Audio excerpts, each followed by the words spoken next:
that time, we're going to go ahead and get started.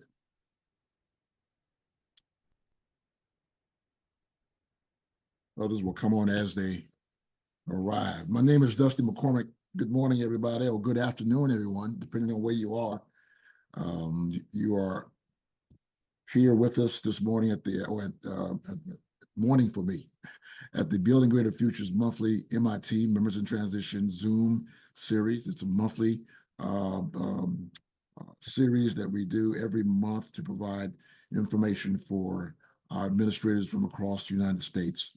Today we have Mr. Barry Silverberg, a very good friend of mine, mentor of mine, and an expert in the field of nonprofit development as well as nonprofit management. He'll be speaking on the specific title of transitioning from public administration to nonprofit sector. Let me see. I guess we probably have 2 minutes on the call. So Barry, if you want to go ahead and get started, let's go ahead and get it going. I'm gonna cut my mic off here, so minimize it. You do see the slides, right? Yes. Okay, yes, good. Yes, if I could interrupt for a minute, Dusty. Good morning. Morning. I'm James Gaston. I'm co-coordinator of the MIT program. What we'd like for you to do is put your contact information and location in the chat. We used to go around and have everybody introduce themselves in the Zoom, that we found that took up too much time. So if you could just put your contact information and your location in the chat, that would be appreciated. That would give the presenters an understanding of where we are and the individuals, a little bit about the individuals that they're speaking with today. Thank you.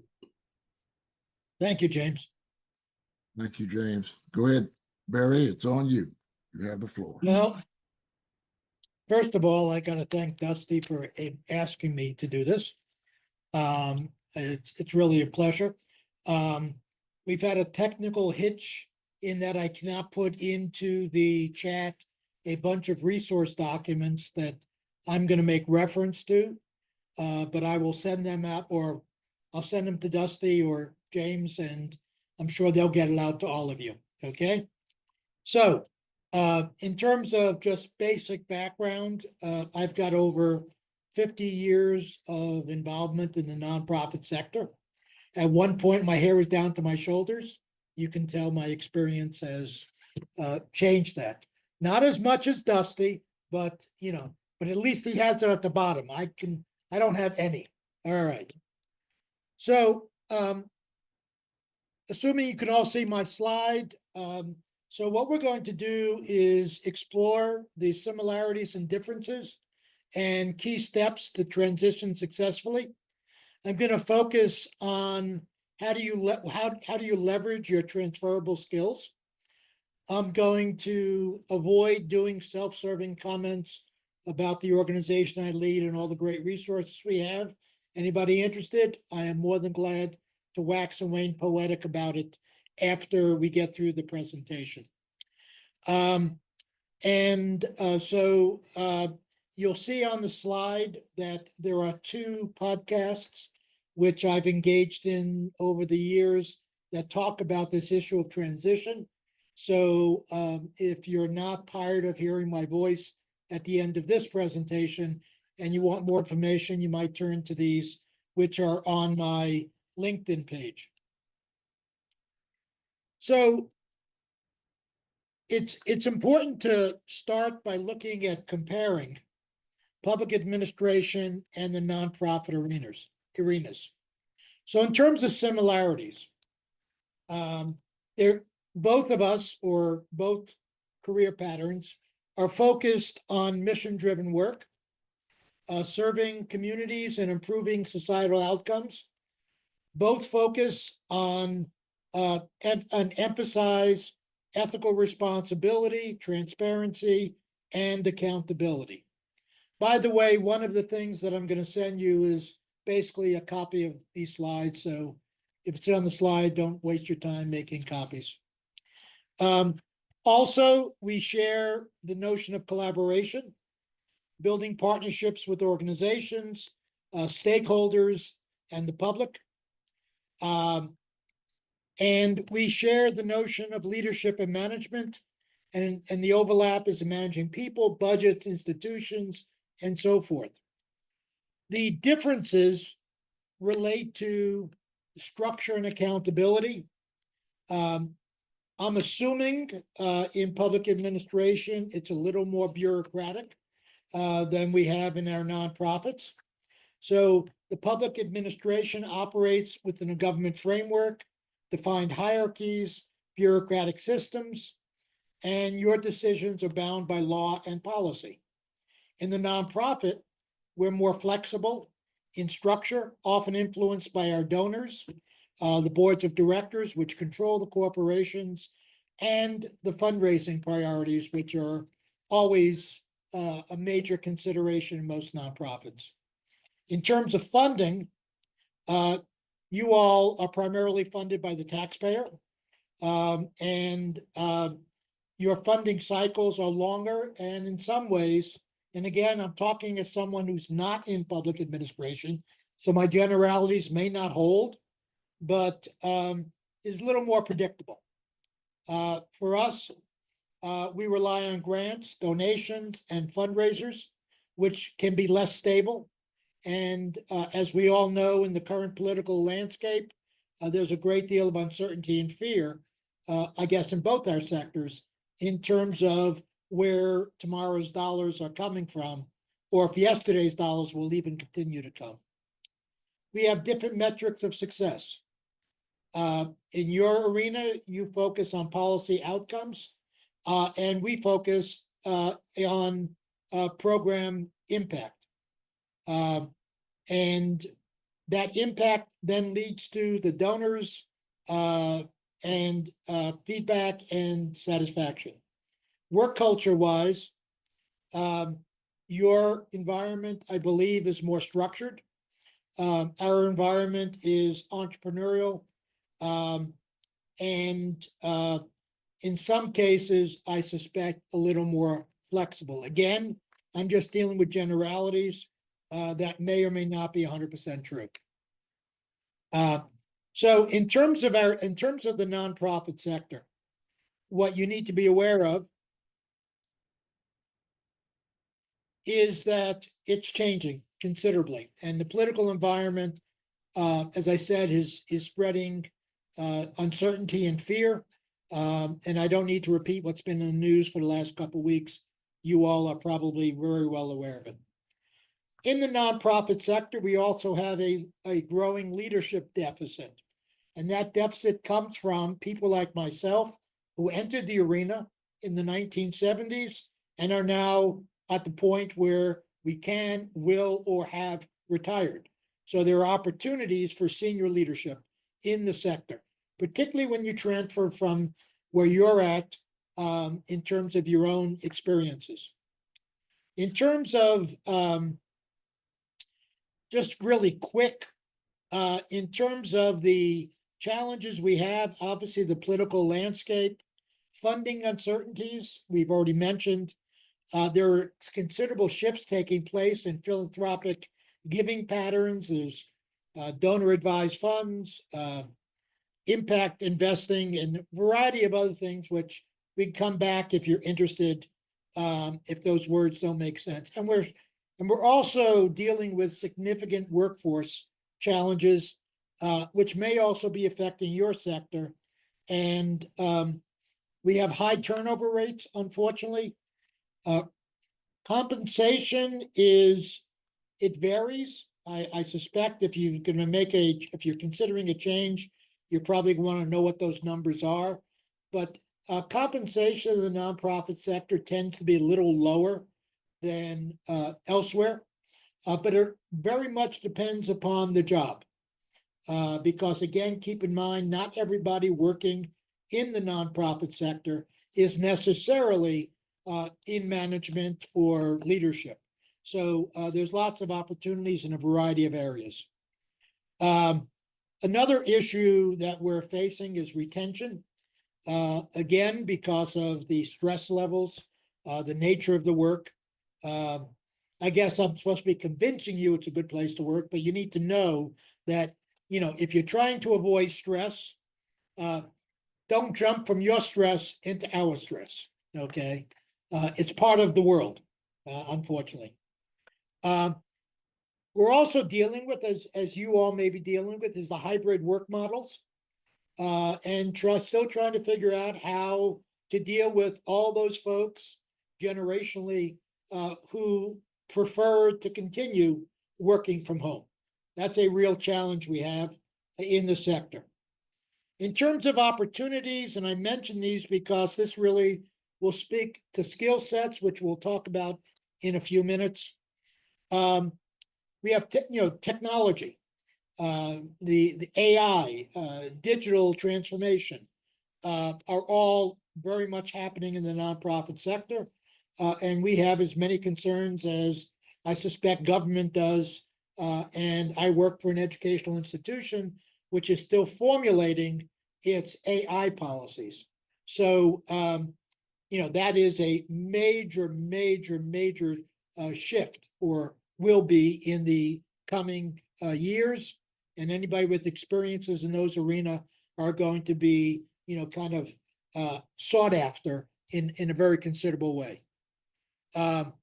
Public support continues to be strong for nonprofits, although trust studies they've done of trust, we're still not as bad as used car salesmen, but trust is diminishing in all institutions, as I don't need to tell you.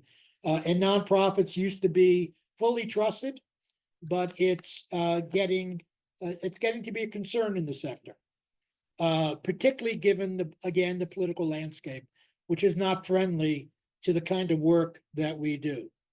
In terms of, there's a focus on collaborations and partnerships. So I think in terms of abilities to bring people together, develop consensus and so forth, as we'll talk about in a few minutes, are some of the key competencies that are required. Emerging trends, a real focus on belonging and purpose, going beyond the traditional DEI component, but really getting down to how to create equitable workplaces that can achieve real inclusion for the purpose of having organizations that can do better jobs and be more effective. I already mentioned digital transformation. So the key steps to successful career transition, and I hope I'm not speaking too fast. Am I doing okay? All right. In case you can't tell, I'm not from Texas. I'm from New York originally. So just listen fast. One, and we're going to go through these. Reflect on your motivation. Number two, identify transferable skills. And I'm going to share with you what some of those might be. 3, build your knowledge of the nonprofit sector. And 3, expanding your network so that you will be in contact with those people who can employ you, be they volunteers. If you're looking for an executive position, then obviously the board is going to hire you. If you're looking for a C-level job or something like that, then obviously an executive director or CEO is going to hire you. So you want to be in those places where you meet these folks and engage with them, and we'll talk about that. And last, update your resume and your pitch. And we're going to go through these right now. So in terms of reflecting on your motivation, it's really important, and some of this may be common sense, it may not be, but really clear about why you want to make the move. When I deal with people from the for-profit sector, very often they're filled with misconceptions of what the nonprofit sector is. They think we're all doing good, we're all wonderful, good, kind people. That isn't necessarily the case.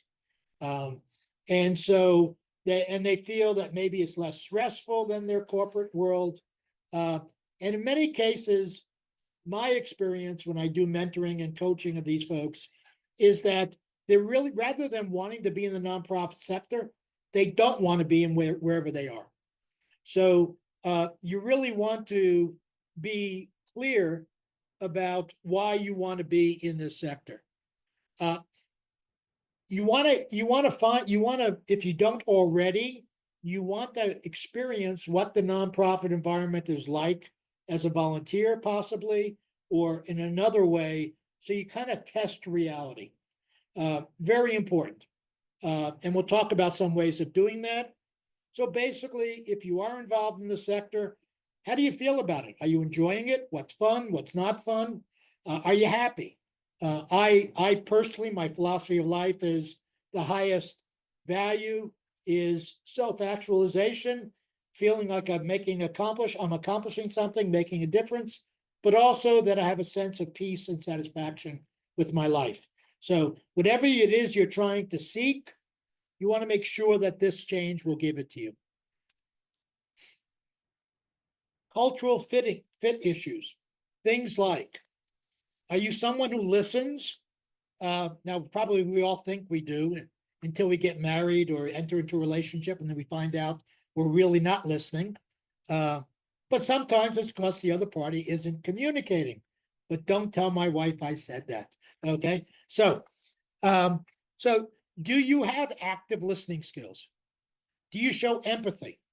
Empathy is a very important value in the nonprofit sector. Again, we may deal with the same populations, but that sense of empathy is very much expected. Do you share the sense of mission and the passion for the nonprofit sector? There's a lot of, and maybe you all have this as well, but there's a lot of subjugation of one's ego in order to get things achieved. That's a major component of whatever level in the organization you are. And this notion of collaboration and working in a collaborative environment is absolutely critical. So some of the transferable skills. It says essential core components. Now, not every job brings these in, but passion for the mission, very, very important. Having a foundation about management and leadership in the nonprofit sector. I'm going to share some information with you in a minute. I'm going to show you a bunch of resources that will be sent to you because, as I said in the beginning, we were not able to load it into the chat. That you can use after this. My focus in these remarks is really to kind of give you a landscape, an overarching view of what the issues are, not to go into anything too deep. The ability to communicate, communications, marketing, and public relations are essential in a nonprofit sector. Being adaptable, being a problem solver, and then legal and ethical decision-making. Increasingly, there's a focus on ethics in the nonprofit world.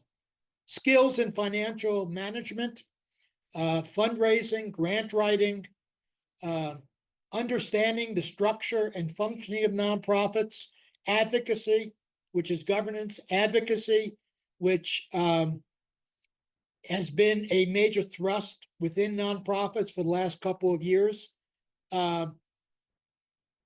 Human resources, talent management, if you will, how you work with other people, particularly volunteers, what their motivations are, understanding those motivations, and basically helping those individuals to achieve their purpose in being involved, their needs and interests, and at the same time, having them benefit, share their skills and competencies and benefit the organization in which they're engaged. Risk management, program management are also skills. So in terms of your resumes or highlighting, when you're in a conversation, is highlighting your ability to influence an organization is a really important thing to highlight.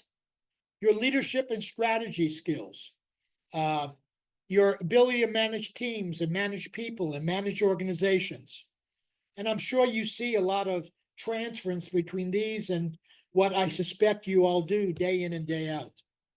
Your ability to adapt, be flexible as a manager and as a leader. Working with stakeholders, very critical piece, because basically the work of a nonprofit usually gets done by the professional staff. And often there's a core of volunteers, depending on what the service is. So working with those people, keeping them motivated, keeping them inspired, and your experience in resource-constrained environments. Nonprofits operate with a sense that they never have enough money. I don't necessarily agree with that, but that's another discussion. But there's a scarcity mindset that pervades the sector. Being collaborative, your ability to communicate, your commitment to the mission, your focus on intentionality and purpose, and being reflective, being self-aware and humble. I get up every morning, look in the mirror, and I thank God for how humble I am. So that's something that is part of our sector. That was a joke, folks. Okay. Your ability to analyze data and problem solving. So those are the kinds of skills that I would emphasize in my communications and resumes if I was interested in this. So you can't probably see this in depth. This was one of the handouts, but I share this with you because this is from a website called Bridgespan, BRIDGESPAN. It's going to be in some materials, which I'll send you. And what this does, it looks at different jobs, and this is just an example, and it talks about the key competencies that are required to do this job. So, for example, if you want to be a chief financial officer, you would need to be strategic planning, legal compliance, budgeting, accounting, contract management, financial reporting, and auditing. So what you want to do is get the job description for what you want to be, what you may be looking at, and then figure out what are the key competencies needed to do that job well. I don't think any of us want to go into something and not do it well. So the key competencies are required to do it well, and then look at what you're doing and find where I'd call the transferences or the comparability is. Another resource for you, and this I'm going to share with you as well, is this is a document from an outplacement firm called, you're not going to be able to see this on the screen, I know it already, called Korn Ferry. It's called the Leadership Architect Competency Mapping. And I would look at this, which I'm going to send to you, and you will see what it takes, what each competency looks like. And I urge you to focus on your competencies and highlight those. Not what you did, but what you can do, which I'll talk about again in a second. But this particular document, I have a cheat sheet. For example, we'll say that one of the responsibilities or competencies will be understanding the business, okay, whatever it may be. And the competencies would be your business insight, your customer focus, your financial acumen, your tech savvy. And then it goes on to describe what those competencies are.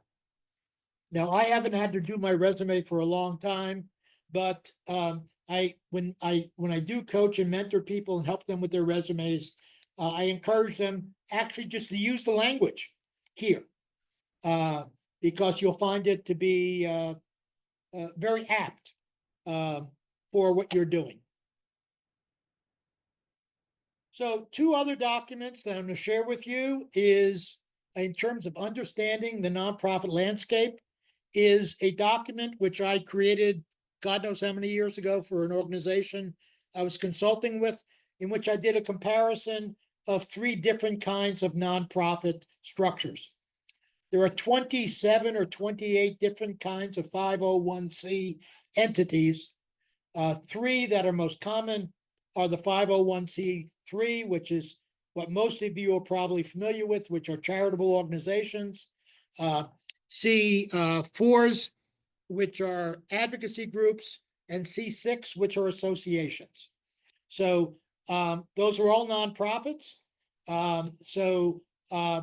Many of you might gravitate, if you're interested in changing careers, towards associations, which are a little more structured than 501c3s.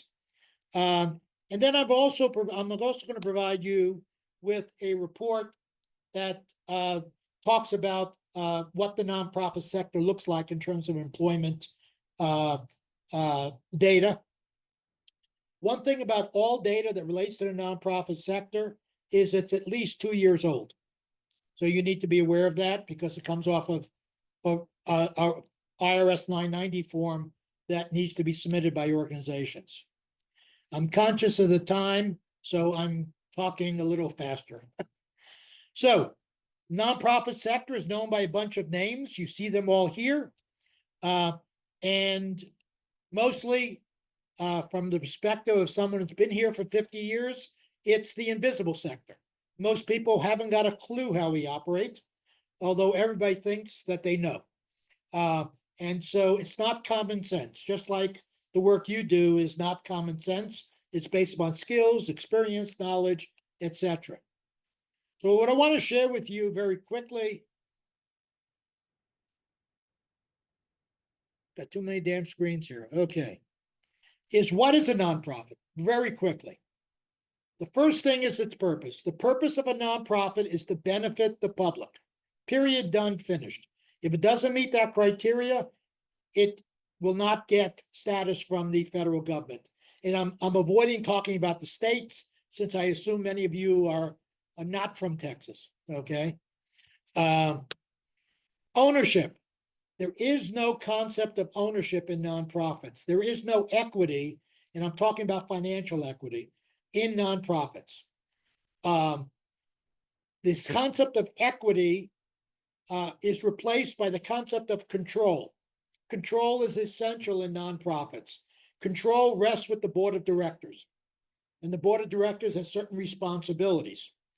One of the documents I'm going to share with you is a document that talks about the structure and function of a nonprofit board. So I'm not going to go through that in depth right now. When a nonprofit dissolves, when I'm talking about nonprofits right now, I'm talking about C3s, which is simply the IRS code, 501c3. The revenue must go to another nonprofit, another C3. It does not go to the last member of the board or survival.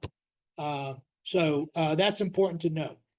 So because nonprofits, at least until now, enjoy tax deductibility, the accountability will rest currently with the Internal Revenue Service.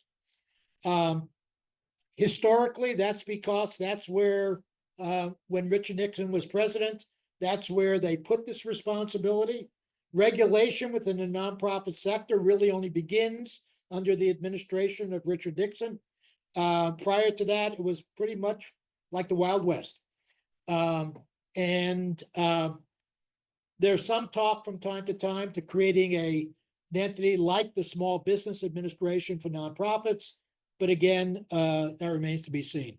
So accountability is with the IRS right now and your state authorities, usually the Secretary of State and the Comptroller. Private inurement is basically speaking about what would be insider training in a for-profit, in that the members of the board, the staff, do not operate out of self-interest. If they're found to be operating out of self-interest, they could be sued, litigation, and all that fun stuff. And again, that's the environment you work in. So, okay, What this slide shows you is that the nonprofit sector is the third largest industry in the United States. That comes as a surprise to a lot of people. There are about 13 million people who work, and this data is 3 years old. This comes out of that booklet that I showed you before that you're going to get. 13 million people work in the nonprofit sector. I just want to find a number to share with you. In 2022, in the fourth quarter, nonprofits contribute about $1.5 trillion to the economy. So the nonprofit sector is not just place where people give money, buying goods, paying salaries, just like any operation. So nonprofits are not businesses, but there are business-like processes, and obviously we contribute to the sector, to the economy. Interest of time, I'm going to skip this. Many people think that nonprofits are dependent upon donations only. So much time is spent on that. But as you can see here, and when you get the slides, you can look at it in more depth. 81% of the revenue of most nonprofits comes from program service revenue. That means revenue that has been generated by virtue of services provided or contracts received. Government contracts on all levels of government are part of that number. So the nonprofit is being paid for a service.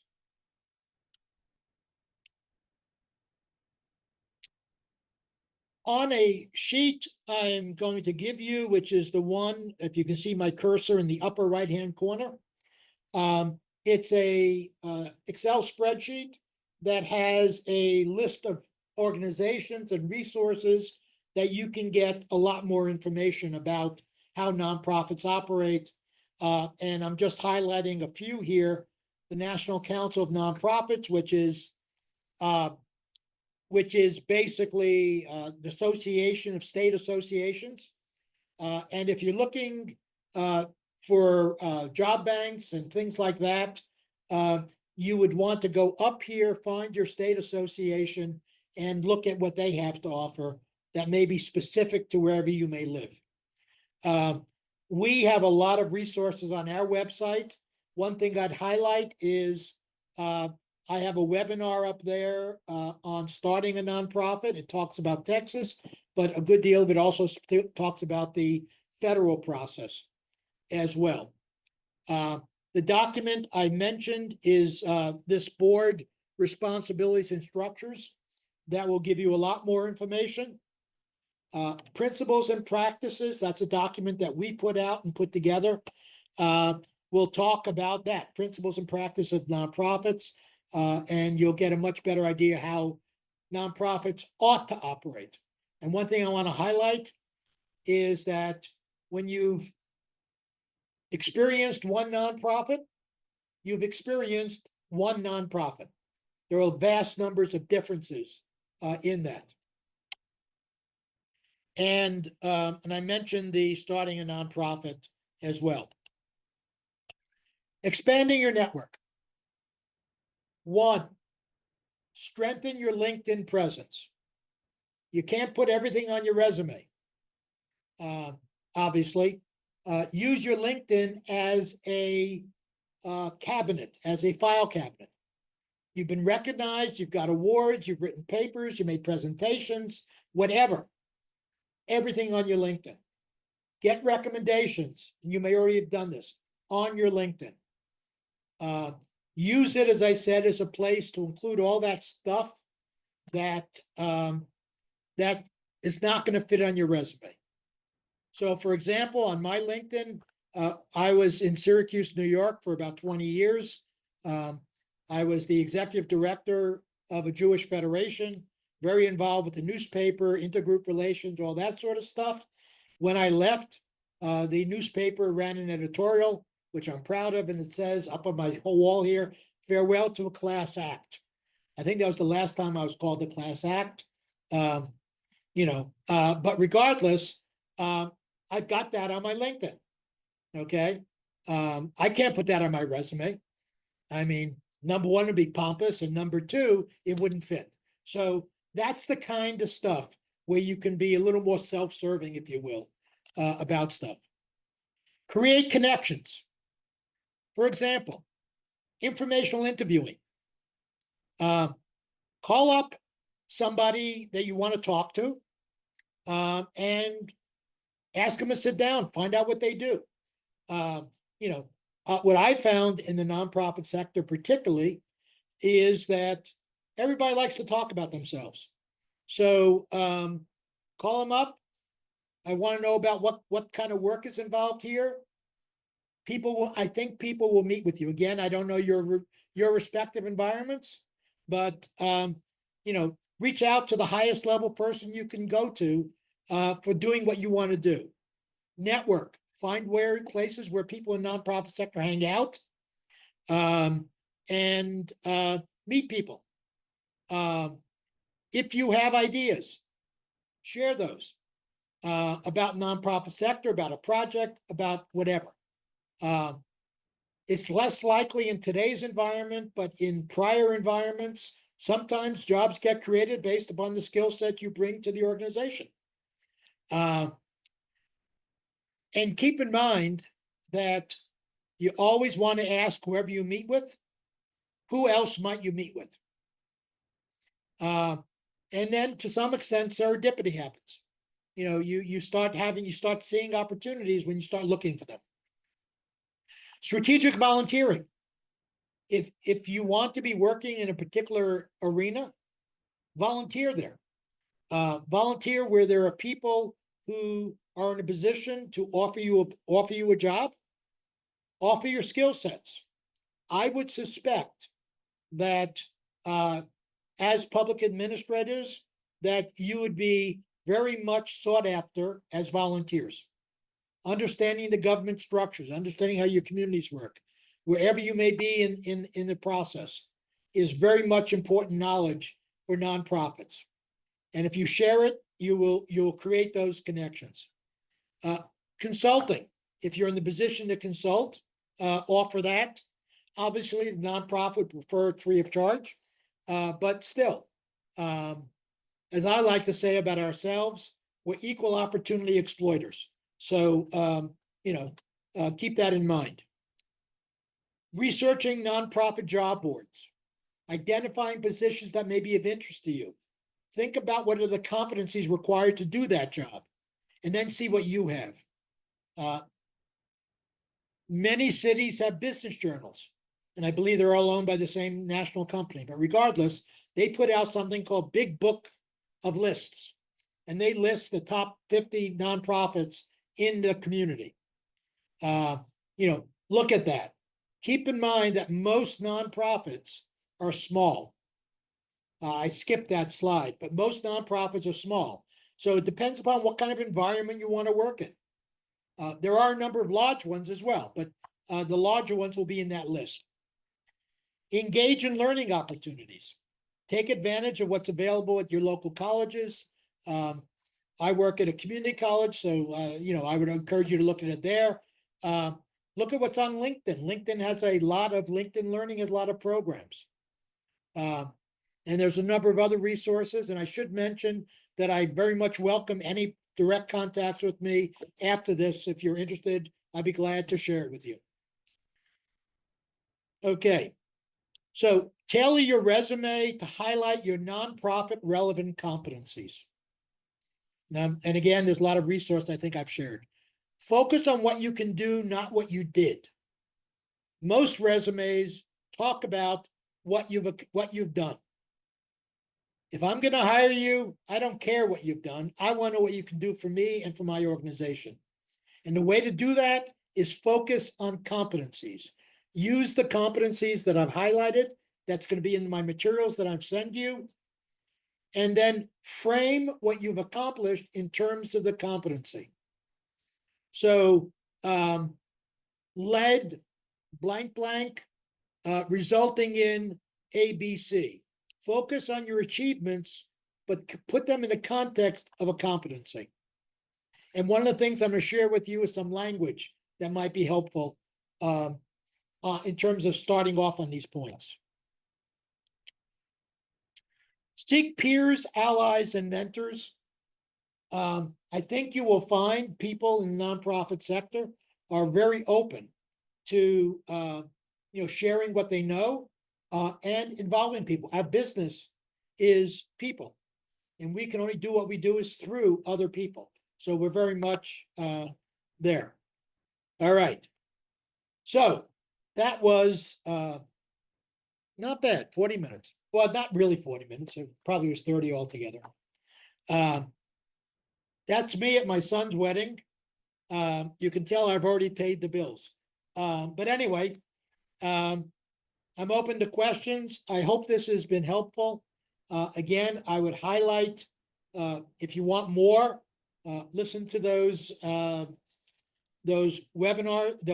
podcasts, and I am more than welcome, more than willing to be on a Zoom or phone, etc. Okay. Thank you, Barry. Appreciate your in-depth presentation. Lots of I'm information, exhausted. great slides, but lots of good information. I do have a question here. Someone wanted to know what can you expand on the value of volunteering with a purpose? So I would call that strategic volunteering. And to me, strategy, or being strategic, is having a very clear purpose and having very clear desired outcome. So in terms of this question here, it would be, if I was interested in working with children, I would volunteer for an organization that works with children. Now there's some differentiation between whether your interest is with a cause, a particular population, or somebody like me who's a system nerd. So I'm interested in making the system better, and so that would be applied to almost any organization. But when you volunteer, you're going to want to volunteer in a way that you can get involved in achieving what you want to achieve. So for me, I would volunteer on a board of directors. I'd probably end up as chair of the governance, and create havoc that way. But so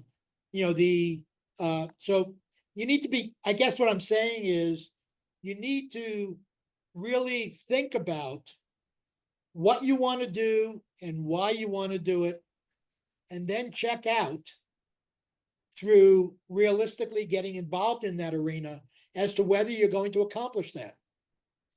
The nonprofit sector is very complex, very competitive.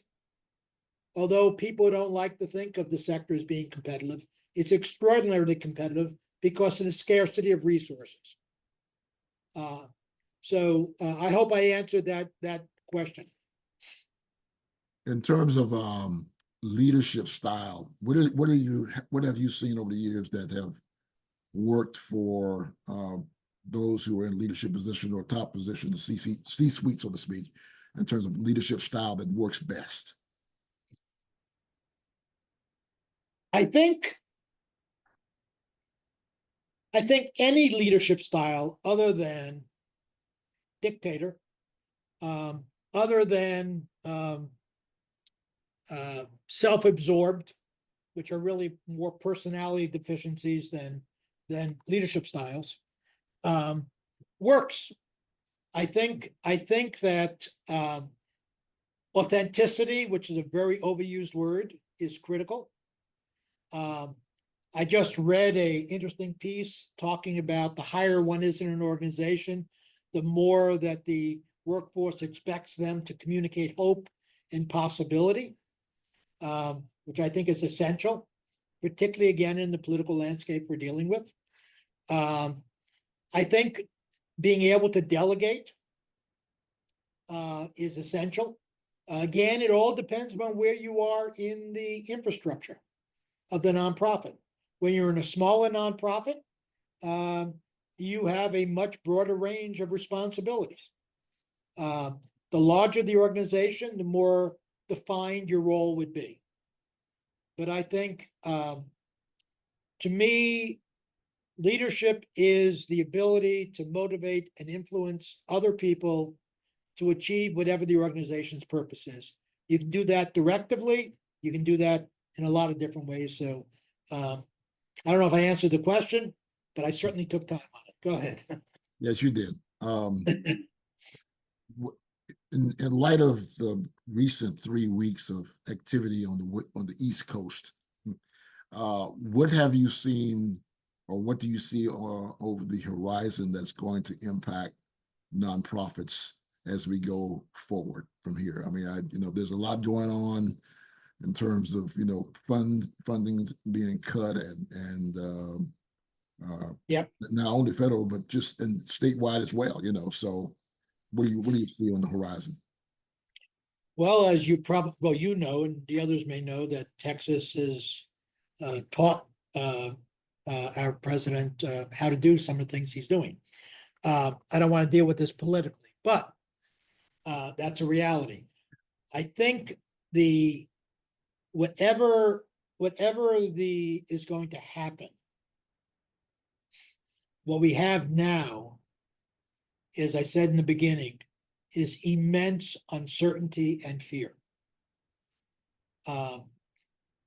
Mostly uncertainty. And there's a sense of almost helplessness. How do you affect the systems? And I'm not speaking to the rightness or wrongness of what's going on in Washington, but in terms of the reaction, okay? That's having an impact in terms of people perhaps retiring earlier, getting out of this business, which opens up opportunities for others, obviously. That's compounded by the leadership deficit I mentioned before. So what's happening in Washington, that's the impact. Obviously, it translates into actual funding cuts. A couple of weeks ago, when the funding was cut overnight almost, phone lines were buzzing. Okay, some agencies have had to fire people, lay them off. I'm talking about nonprofit organizations. What it speaks to in terms of the future, and I think opportunities for those of you who may be interested in this sector, is a need to return to fundamentals and basics, to really do superb financial management, superb management, clarify mission, focus, and diversify our funding streams. Nonprofits have in the past not been significantly affected by the ups and downs of the economy because of government funding. Now that's an open question. And so we're all moving into a realm where economic forces, non-governmental economic forces, are going to have a greater and greater impact on nonprofits, particularly the large ones. Smaller nonprofits are a little scrappier, more entrepreneurial. But larger nonprofits have basically gotten used to a certain level of funding, primarily from the government, which it appears will not be the case, at least for the next couple of years. I don't want to ask all the questions, but there seem to be allowing me to do so. In terms of board development, in other words, nonprofit boards development, how does one who might end up in the C-suite go about developing their board so that their organization can be successful based upon some of the skill sets that board members may come with? You're asking me to summarize my career in a few words. Okay. I think the number one thing I would say is that, and not everybody in the arena, in this arena, feels this way, and they may emote it, but they don't really believe it, is the relationship between an executive director, CEO, whatever the title, and the board is a partnership. And one cannot forget that one is also an employee. And as an employee, there are certain constraints on one's behavior. I think a political acuity is essential. I'm not talking about politics, Democrat, Republican, whatever, but an ability to the word that comes to my mind is manipulate, but in a positive way, systems to achieve desired outcomes. And I think the role of the executive director that I've played in my career has been to be provocative within reason, to get the leadership to think, which is a big problem in our society. People don't think really as much as they ought to critically, is for them to think and then make decisions that are based upon the purposes of the organization. And the legal duties of a board member, which you'll see in the one of the documents I'll send you, requires board members to operate with what's called the duty of care, which is that they will treat the nonprofit as if it was their own business, so to speak, and all that entails. So I think authenticity, clear sense of one's role, and I guess the biggest thing is making sure that there are clarity around roles, responsibilities, authority, and expectations. A lot of problems occur when there isn't clarity. And when I do presentations, I often point out that frustration is the result of expectations. And if you manage expectations and you clarify expectations, one can reduce frustration. So the degree of frustration that exists in the sector, in the nonprofit sector, is because of people either not knowing or not clarifying where things are going. Now, there's law, there's regulation, and then there's practice. In the area of practice is where you need to really have significant clarity. Excellent, excellent, excellent. I was only going for good. I'll ask one more question. With regard to board members, and I guess the strength of your organization when you are, I guess, recruiting board members, I guess since you are such a flat organization, we come from very tall organizations where there's help here and there, up and down, that type of thing. One was in a nonprofit would be relying on the help and assistance of board members who have the capacity and or skill sets that are necessary for them to do for the whole nonprofit to move forward. So I'm imagining that process requires diversity with respect to skills and capacity and that type of thing. Can you speak to that?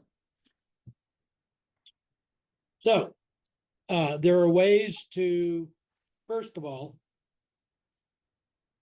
it's essential that boards be as diverse as possible, both to be representative of, not represent, but to be necessarily, but to be representative of the populations they serve. That's essential. It's important that the board members know their responsibilities and the primary responsibility and know what the primary responsibilities of board members are. So the primary legal responsibility of a board member is to make sure the organization does that for which it has received a 501c3 or that for which the reason it was incorporated in the first place. Sounds simple? It ain't. And so what one would want to seek in board members are people who understand that.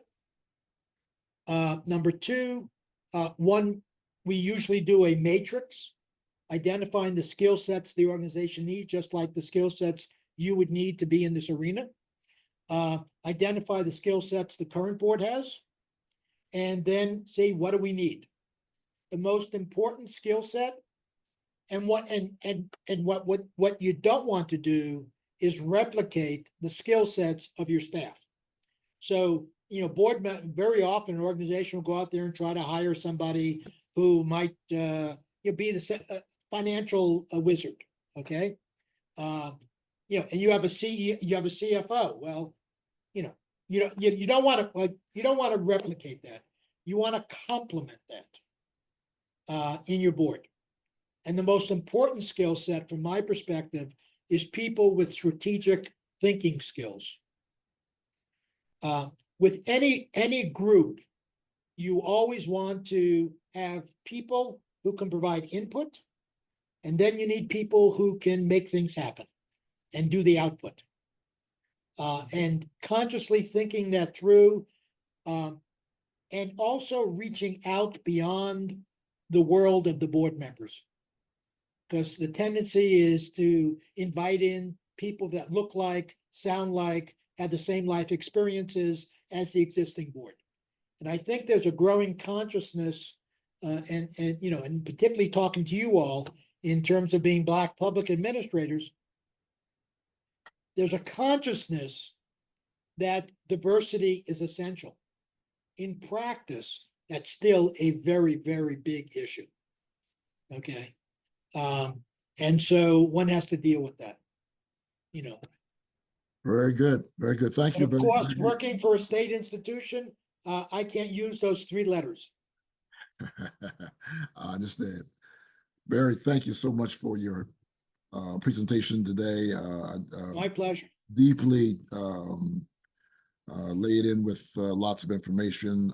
I know that those who are on the call today will be able to go back and take a look and also assess where they want to be at within their career and where they want to go. To everyone who is on the call today, we'll be sending this information out to you via email if you've put your email in the chat. And so we're going to close out, but I want to say this has been provided by the Building Greater Futures Committee of the National Forum for Black Public Administrators. Our specific subcommittee that runs and leads the Members in Transition program is the Members in Transition program. And that's allowed us to be able to present information to the various members throughout NFBPA nationwide. And so this is what we do.